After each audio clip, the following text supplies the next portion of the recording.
NDA ప్రభుత్వం మొన్న LPG సిలిండర్పై ఏకంగా 50 రూపాయలు పెంచిన ధరలను వెంటనే తగ్గించాలని సదాశివపేట సిపిఐ ఆధ్వర్యంలో గ్యాస్ సిలిండర్తో నిరసన వ్యక్తం చేయడం జరిగింది. ఈ సందర్భంగా సిపిఐ జిల్లా కార్యవర్గ సభ్యులు ఎం తాజుద్దీన్ మాట్లాడుతూ, మోడీ గారు గత ఎన్నికల్లో మళ్లీ అధికారంలోకి వస్తే నిత్యావసర వస్తువుల ధరలు తగ్గిస్తామని, ప్రతి పేద మధ్యతరగతి ప్రజల ఆదాయాన్ని పెంచుతామని, ఉద్యోగ అవకాశాలు కల్పిస్తామని అనేక హామీలు ఇచ్చారని, ఇచ్చిన హామీల్లో ఏ ఒక్కటి కూడా ఆచరణకు నోచుకోలేదని, పైగా ఏకంగా ఎల్పీజీ సిలిండర్పై 50 రూపాయలు పెంచడం నిజంగా సిగ్గుచేటని, పెంచిన గ్యాస్ ధరలను వెంటనే తగ్గించాలని సిపిఐ కేంద్ర ప్రభుత్వాన్ని డిమాండ్ చేయడం జరిగింది. ఈ కార్యక్రమంలో సిపిఐ జిల్లా కార్యవర్గ సభ్యులు ఎండి షఫీ, రజనీ, సాదిక్ అలీ, లింగం, రమేష్, శ్రామిక మహిళా కార్యదర్శి అనుసూజ యాదవ్, రైతు మహిళా కార్యదర్శి బుజ్జమ్మ, తస్లీం, రాజమ్మ, శంకరమ్మ తదితరులు పాల్గొన్నారు. ఎందుకంటే తను చెప్పేదొకటి చేసేదొకటి, దేశంని సస్యశ్యామలం చేస్తామని చెప్పేసి అధికారం చేపట్టిన మోదీ ఈరోజు పేదలకు కూడా వదలకుండా ఈరోజు 50 రూపాయలు పెంచడం అనేది నిజంగా చాలా సిగ్గుచేటు విషయము.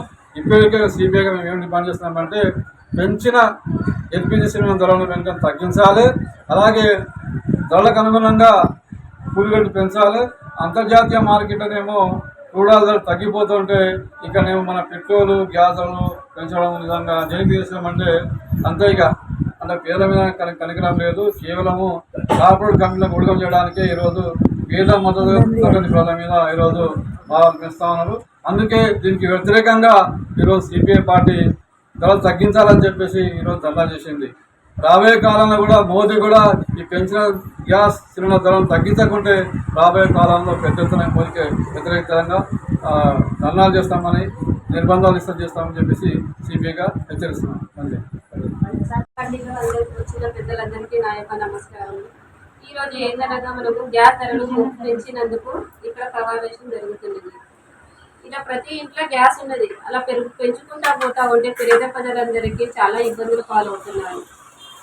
మోదీ గారు వచ్చినాక ఏమన్నారు, పేద ప్రజలు భారతదేశంలో పేదరికం అనేది ఉండదు అనేసి చెప్పారు. కానీ ప్రతి దాని మీద పెరుగుతూనే ఉన్నాయి రేట్లు. ఈరోజు మనం ఇక్కడ మాట్లాడుకునేది ఏంటంటే, గ్యాస్ సిలిండర్ రేటు తగ్గించాలి. 1 రూపాయి 2 రూపాయల రేటు కాదు, ఏకంగా 50 రూపాయలు పెంచారు మోదీ గారు. అది తగ్గించాలని మనం డిమాండ్ చేద్దాం. మరిన్ని అప్డేట్స్ కోసం మా ఛానల్ని సబ్స్క్రైబ్ చేయండి.